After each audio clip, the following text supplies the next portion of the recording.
we're going to start chapter 2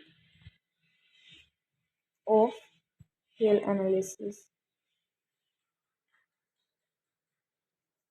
अब इस chapter का वो क्या है, इम्प्रॉपर इंटीग्रल समझेंगे। अभी इम्प्रॉपर इंटीग्रल समझने के लिए सबसे पहले प्रॉपर इंटीग्रल क्या है वो चीज़ पता होनी चाहिए। तो प्रॉपर इंटीग्रल क्या होता है, सबसे पहले प्रॉपर इंटीग्रल देखेंगे। प्रॉपर इंटीग्रल क्या है, जैसे मैंने कोई भी इंटीग्रेशन लगाई, उसकी कुछ लोअर लिमिट होगी, कुछ अपर लिमिट होगी और एक इंटीग्रैंड होगा और dx।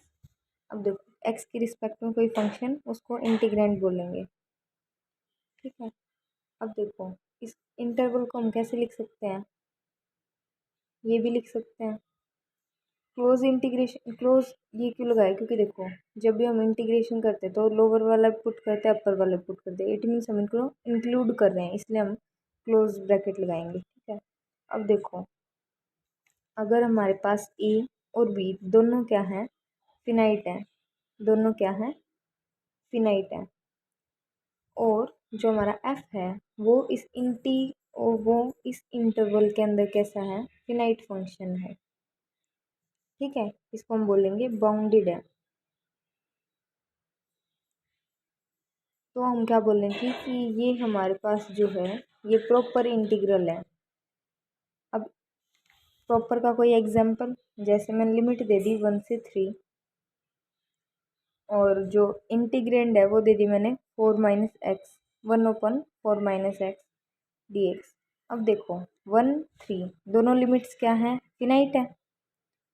फिर अब लिमिट जो ही हमारे पास इंटरवल है 1 3 वाला, इसके अंदर हमारा जो इंटीग्रैंड है वो क्या है, बाउंडेड है। इट मीन्स इन्फिनाइट नहीं आ रहा। देखो 4 - 1 किया, लोअर लिमिट पुट की तो 1/3 आ गया।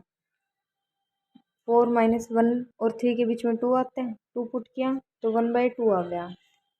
1/4 - x की जगह पे अगर हमने 3 पुट किया तो 1 आ गया, ठीक है।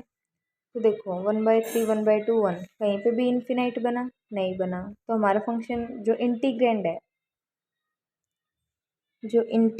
है दैट इज बाउंडेड, ठीक है। ये हो गया हमारे पास प्रॉपर इंटीग्रल की डेफिनेशन। इम्प्रॉपर क्या हो जाएगा, इससे थोड़ा सा अपोजिट। कैसे, हमने लिया इंटीग्रेशन a से b limit f integrand and dx।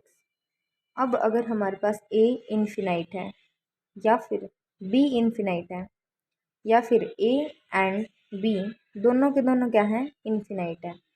In this case we will say कि जो हमारे पास इंटीग्रल है वो क्या है, इम्प्रॉपर।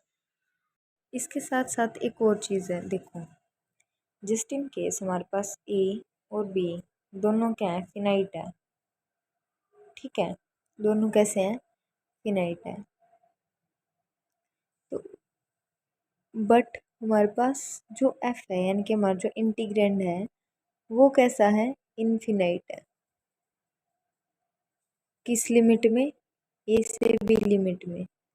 तो भी हम इसको क्या बोलेंगे, इम्प्रॉपर। अब इसके एग्जांपल, एक तो देखो यही हो गया,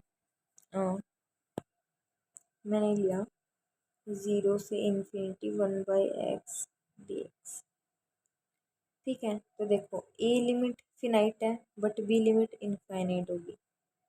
दूसरा मैंने लिया माइनस इन्फिनिटी से plus infinity F D x कुछ, देखो लिमिट क्या हो गई, इनफाइनाइट।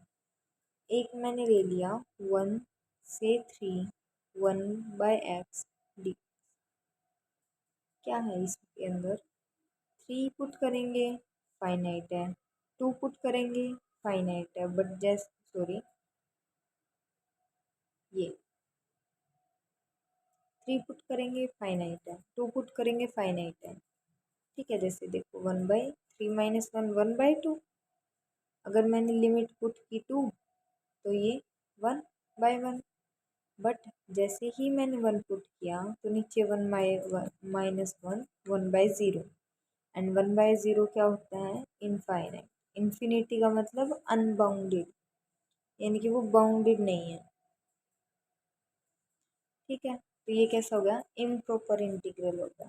ठीक है, अब इम्प्रॉपर इंटीग्रल के हमारे पास तीन पार्ट्स आते हैं। तीन पार्ट्स कौन कौन से, फर्स्ट टाइप कौन सा होता है, फर्स्ट काइंड, जिसके अंदर हमारी या तो ए इंफिनिटी के इक्वल है या फिर बी इंफिनिटी के इक्वल है। यहाँ पे और है, ए इंफिनिटी और बी इंफिनिटी। ठीक है, और इंटीग्रैंड हमारे पास कैसा है, इसके अंदर बाउंडेड है। सेकंड टाइप क्या है कि लिमिट तो फाइनाइट है बट इंटीग्रैंड जो है वो क्या है, अनबाउंडेड है इस लिमिट के अंदर। And the third one is कि हमारे पास जो लिमिट है वो भी इनमें से कुछ ना कुछ इनफाइनाइट है, माइनस इन्फिनिटी से 3 ले लिया। और जो हमारे पास इंटीग्रैंड है वो भी क्या है, इसके अंदर अनबाउंडेड है, इस लिमिट के अंदर अनबाउंडेड है। ठीक है, तो इसको हम क्या बोलेंगे कि ये तीनों टाइप्स किसके हैं, इम्प्रॉपर इंटीग्रल के।